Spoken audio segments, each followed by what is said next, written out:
What is up, guys? We are back in the garage. Today we're working on the Samurai, and we're about to upgrade to some new shocks. Oh.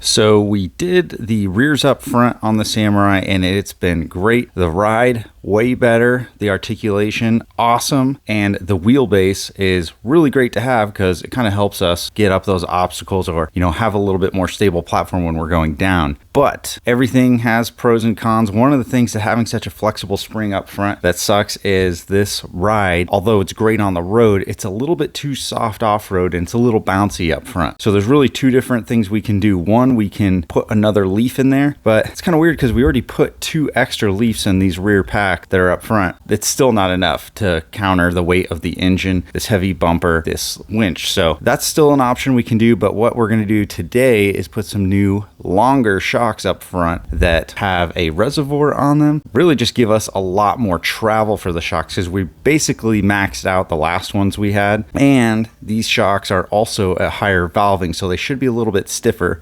which should help counteract that bounciness up front. Stay tuned towards the end. I am going to get you guys some info on how I measured for these shocks and how easy it is to do. We've got our bushings here, and then we've got our clamps here because these are a reservoir shock. Obligatory Bilstein sticker that needs to go on something immediately. Here's the shock itself. You can see it's a pretty long shock. This is the higher valving. I believe this is the biggest travel shock they have. We'll get into the specs a little bit later. And it has a reservoir. So the reservoir does a couple really cool things. One, it makes it so there's less fluid in this shock body, so it can be a little bit shorter. Put the rest of that fluid out here via this hose. So your compress length is a little bit smaller, which is great, but this shock has a ton of travel. So I think this one's about 14 inches. So it's a lot. And because we lifted the Samurai about 1.5 inches, we got to step up to that neck size shock, which is going to be great because once it's time to go Toyota axles or whatever we decide to do under here later, we'll be able to use this same shock. So we've got the clamps. They make some really nice clamps that are, I think they're aluminum, and they just kind of clamp this together and they look really nice. But we have kind of a tight package under there, so I want to put this in a different spot. I don't want it hanging onto the shock. I want it to be mounted right next to the frame. So we are going to use these clamps, but we're going to use them with these. These are just some little metal reservoir clamps, and you put this little clamp band around it, and then these will just weld to the side of the shock tower or the frame. We'll get under there here in a second and see where we're going to throw these.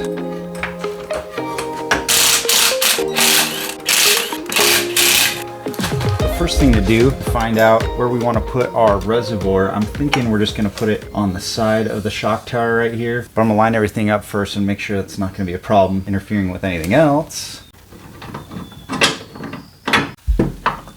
So yeah, I'm thinking it'll just look like that right there. These shocks come with this huge clamp that's designed to go around both the reservoir and the shock, so it's pretty big. If that's how you want to mount your reservoir, then these are perfect for that. If you're going to use one of these little weld-on reservoir brackets, then what I did is I just took it to the hardware store and then found one of these clamps that fits around it. I know we've got a little bit of slack, so I can just tighten it up. Should work pretty good. So first thing I'm going to do is throw these on the reservoir. Then I'm going to hold it up to right here. Then we'll find out if it's actually going to fit and where we can weld these on to our shock towers.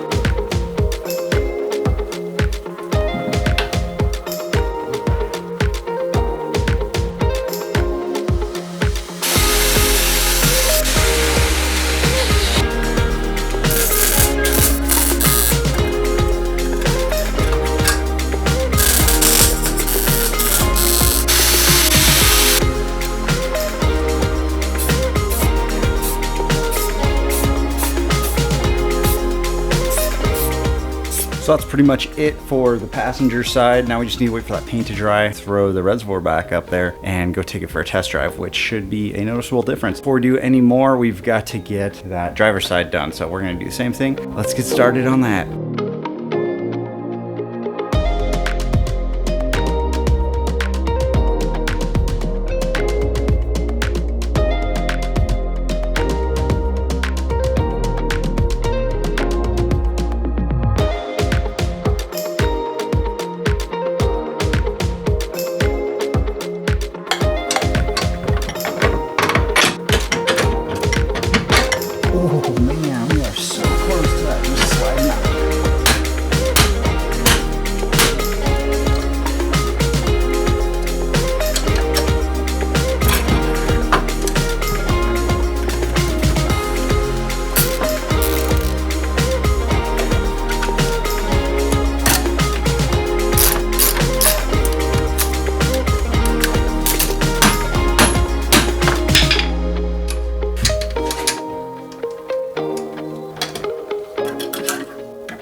right, so let's take a look at what we got here. Pretty much came out exactly how I thought it was going to. Had a very similar setup on the Suburban actually, and not only does it look cool, but it's functional. So now we can get all of that fluid in there nice and hot, a reservoir, we've got some reserves, and we can just keep going, and hopefully these shocks will still keep dampening. You can see how much we've got left down there on the strut, a little bit more than what our bump stop is, so we don't bottom out the shock, because that's a good way to mess up a shock. But our clamps are accessible from the front, so if the tire's on here, we can still get this reservoir unclamped, and then same with this. The reservoirs drop down just enough so we can get that bolt out without having to take the reservoir off. Very simple upgrade. Looking forward to see how this thing's gonna ride. All right, so our install went very well. Pretty straightforward. Longest part is letting the paint dry. And I'm out here with Dave, father-in-law. We're testing out the Samurai and flexing it out. You can see it's flexed out real good up on here, and we have plenty of shock to go. But the number one question I get asked all the time is, what shocks do I have on the Samurai? Because people want to just run mine and not worry about which one they should order. But I'm going to show you right here why you need to measure out what shocks you need. And this is a really easy way to do it, and it's not the most accurate way, but it works for me. You'll see right here, there's nothing stopping my flex. It's actually touching the shock body on one side, and then on this other side right here, my brake line is super tight. So here's how you do it. All right, step one is to get your rig flexed out. This is me terrorizing my neighborhood by flexing out in the driveway again. And you can see on the other side, I have some wheels and a ramp back there too. If you get the axles crossed up like this, it allows two things to happen. One, gets you some good articulation, and two, keeps the vehicle nice and level. That way you don't have to worry about it flopping in your driveway, which would be super embarrassing. All right, so let's look up in there. You can see how close my tire is to that shock. It's actually not touching, and that is exactly where we want it to be. If it goes up any further, it's gonna rub on our reservoir braided line there and on the shock itself. We don't want that. You can see the bottom of the shock has like 3/4 of an inch left. Perfect. We don't want that shock to bottom out, because if you have a shock that's too long when it's compressed, it's going to act as a bump stop and it's going to destroy that shock. And these aren't cheap, so we definitely want to take care of them. The other thing is the spring is starting to arch negative. We don't want to go any more negative. This is pretty hard on spring, so that's as far as we're going to go. So the way we're going to stop this is by extending our bump stop so it's contacting a little bit earlier. The first number we need to measure is where the shock attaches up there on the shock tower to where the shock attaches on this bung down here on the axle. And that is going to tell us what we need our compressed shock length to be. So let me grab that real quick. All right, so for this end, the compressed end of the shock needs to be 20.5 inches or less to fit in there. So we don't want anything longer. Once again, it'll act as a bump stop. We don't want that. So usually what I'd say is, that's good. You got your compressed length. Now find the longest one possible to go over here. So that way you can just capitalize on all of that droop. But for us in the Samurai, once again with the springs, you can see they're kind of like feathered out over here, and that's when those springs start to get really weak, especially up here and on the other end, and we don't want that part to bend. So we're not going to let it articulate any more than that. We're going to stop it right there. Other than the springs just arching too much and getting wrecked, we also don't want this brake line to get any tighter. You can see there's some play in there. It's already starting to pull it down a little bit, getting a little bit angle down there, but this is fine. We don't want any more than that. The way we're going to stop this from articulating down even more, running a limit strap on here. So I'm going to measure from this mounting point to the mounting point down there, and that is, I'm going to run my limit strap, and then that will be also extended shock length that we're looking for. So the extended length is 30 inches. You have 20.5 on the other side and 30 on this side. So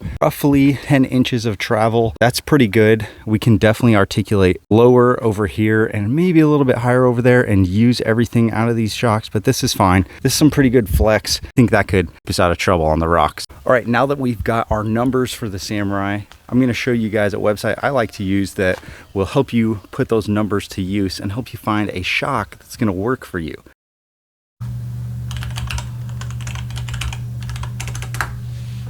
So use your favorite web browser to go find shockwarehouse.com. Now, I've never bought any shocks off of these guys, but I love their website because it's really easy to navigate and has a ton of information on the shocks that I like to use, which are now Bilstein shocks. So I've been using those for a long time, and those are what we're going to use in this video to figure out what we need to buy with those measurements we took. So up at the top, I go to shock information, then we're going to go to Bilstein, and then you have all the different tiers of shocks. So right here you've got the 5100 series. These are the monotube shocks. These are great shocks. Much better if you're on a budget because they're a little bit cheaper than the ones that I picked up for the Samurai. And if you're in a tight spot where these shocks are going to mount, or you just have a very light duty application like a crawler with a lot of low gearing that's not bouncing all the time and you're not going really fast in the desert or anything like that, I think this would be a really good shock to have. These are what we run in the back of the Samurai, and they do great. We ran them in the front of the Samurai too, but scroll down a little bit further and you've got the 5160s, or in our case the 5165 with the reservoir. Now these are basically the same thing, but because they have a reservoir, they have less fluid in the main shock body, which allows the shock body to be shorter but still have a nice long stroke, and it also helps keep that fluid cool so the shock can do its job and keep on dampening. Plus they look really cool. That's basically the difference between the two shocks that I would recommend. But scroll down a little bit further and you've got universal and race shocks. That's what we're going to look at.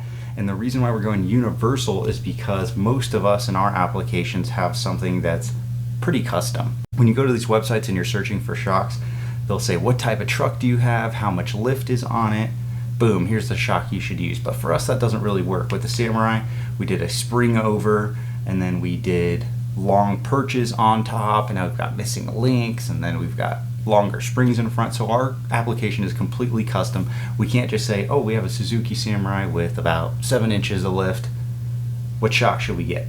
We measured it out, just like we talked about. So we're gonna go click on Universal Truck Shocks, and you can see right here, they've got two different ones. They've got the 5125, which is the monotube, and then 5165, which are the reservoir ones. Since we bought the ones with the reservoir, we'll go that route. So it starts off saying that there's this clamp that you can buy for the two, which is pretty sweet. And then if you scroll down, you'll see all these different columns. So first we're going to focus on the compression length, because that was the first thing we measured on the Samurai, and like I said, I thought that was the most important number.